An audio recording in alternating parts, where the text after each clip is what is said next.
नमस्कार दोस्तों। एक ऐसी त्रासदी जिसने पूरे भारत को या ये कहे कि पूरे विश्व को हिला कर रख दिया। अहमदाबाद में एयर इंडिया की फ्लाइट AI-171 का भयानक प्लेन क्रैश हुआ, जो टेक ऑफ के सिर्फ 2 मिनट बाद एक रिहायशी इलाके में जा गिरी।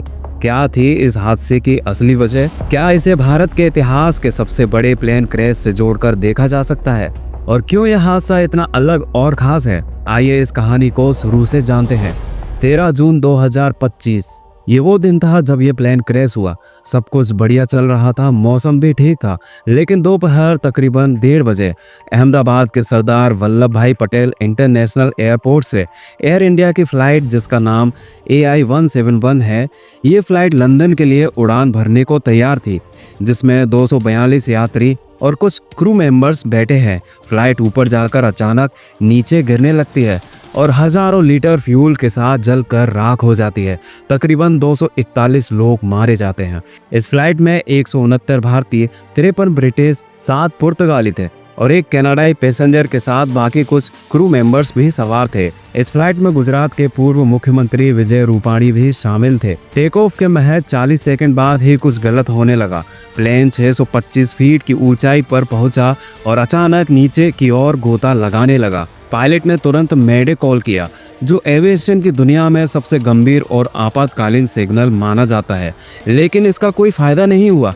महज 2 मिनट में प्लेन एक रिहायशी इलाके में बीजे मेडिकल कॉलेज के हॉस्टल पर जा गिरा, जिस वक्त स्टूडेंट लंच कर रहे थे। प्लेन का पिछला हिस्सा बिल्डिंग में अटक गया और 1 लाख लीटर से ज्यादा फ्यूल के कारण एक भयानक धमाका हुआ।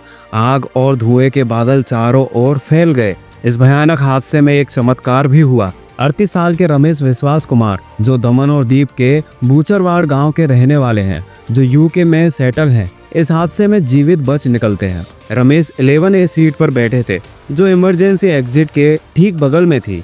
उनके भाई अजय कुमार 11J सीट पर थे। रमेश ने बताया कि जैसे ही प्लेन क्रैश हुआ, उन्होंने इमरजेंसी एग्जिट का दरवाज़ा खोला और छलांग लगा दी।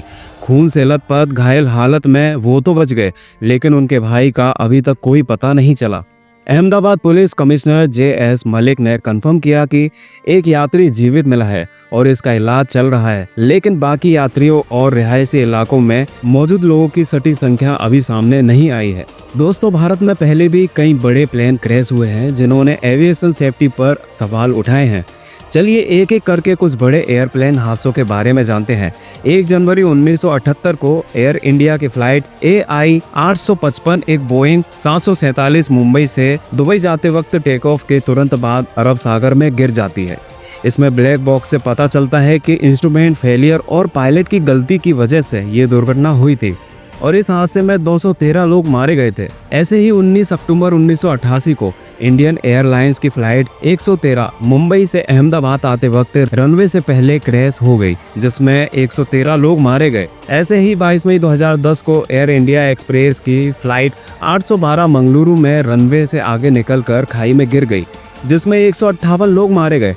7 अगस्त 2020 को एयर इंडिया एक्सप्रेस की फ्लाइट 1344 कोझिकोड में रनवे से फिसलकर खाई में जा गिरती है। इसमें 21 लोग मारे गए। इन हादसों की वजह में पायलट एरर, टेक्निकल फेलियर और खराब मौसम शामिल थे, लेकिन अहमदाबाद का ये हादसा अलग है क्योंकि बोइंग 787 ड्रीम लाइनर का ये पहला घातक हादसा है। इसके अलावा ये हादसा रिहायशी इलाके में हुआ, जिसने नुकसान को और भी बढ़ा दिया।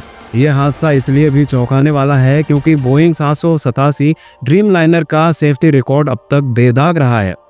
2009 में अपनी पहली उड़ान से लेकर अब तक इस प्लेन का कोई बड़ा हादसा दर्ज नहीं था। इस प्लेन का कोड है VTANB और ये 11 साल पुराना था, जिसका लाइफ स्पेन 20 साल से 30 साल तक होता है। इस फ्लाइट को काफी एक्सपीरियंस पायलट उड़ा रहे थे। पायलट कैप्टन सुमित सवरवाल के पास 8200 घंटों का उड़ान का अनुभव था। मौसम भी साफ था, 40 डिग्री तापमान था, 6 किलोमीटर से ज्यादा की विजिबिलिटी थी और कोई तेज हवा भी नहीं चल रही थी। तो फिर गड़बड़ कहाँ हुई? प्रारंभिक जांच में टेक्निकल फेलियर के बाद सामने आ रही है। एविएशन एक्सपर्ट का मानना है कि प्लेन में पर्याप्त एयर स्पीड या क्लाइंब रेट की कमी थी। CCTV फुटेज में भी देखा गया कि लैंडिंग गियर भी रिट्रैक्ट नहीं हुआ, जो आमतौर पर टेक ऑफ के तुरंत बाद होता है। क्या इंजन में खराबी थी? क्या मेंटेनेंस में कोई चूक हुई? असल में क्या हुआ ये तो ब्लैक बॉक्स की जांच से ही पता चलेगा, लेकिन अभी तक ब्लैक बॉक्स भी नहीं मिला है। कुछ समय पहले बोइंग के कर्मचारियों पर किए गए एक स्टिंग ऑपरेशन के कर्मचारी ने अपने ही प्लेन में उड़ान भरने से मना कर दिया। क्या सिक्योरिटी इश्यूज को नजरअंदाज किया गया था? हालांकि जमीन पर रेस्क्यू ऑपरेशन तुरंत शुरू हो गया था। Central industrial security force, BSF, army और NDRF की टीमें मौके पर पहुंची। 50 से 70% तक का मलबा हटा लिया गया है और ग्रीन कॉरिडोर बनाकर घायलों को अस्पताल पहुंचाया गया। यह हादसा न सिर्फ राष्ट्रीय त्रासदी है बल्कि एविएशन इंडस्ट्री के लिए एक बड़ा सवाल भी है। क्या ये महज एक टेक्निकल फेलियर था या इसके पीछे कोई गहरी साजिश थी? सच्चाई सामने आने में वक्त लगेगा, लेकिन तब तक हम उन परिवारों के साथ हैं जिन्होंने अपने प्रियजनों को खोया। इस वीडियो को लाइक, शेयर और सब्सक्राइब करें ताकि अगली अपडेट आपको तुरंत मिल जाए। कमेंट में बताएं आपको क्या लगता है, क्या है इस हादसे की असली वजह। मिलते हैं अगली वीडियो में, तब तक के लिए नमस्कार।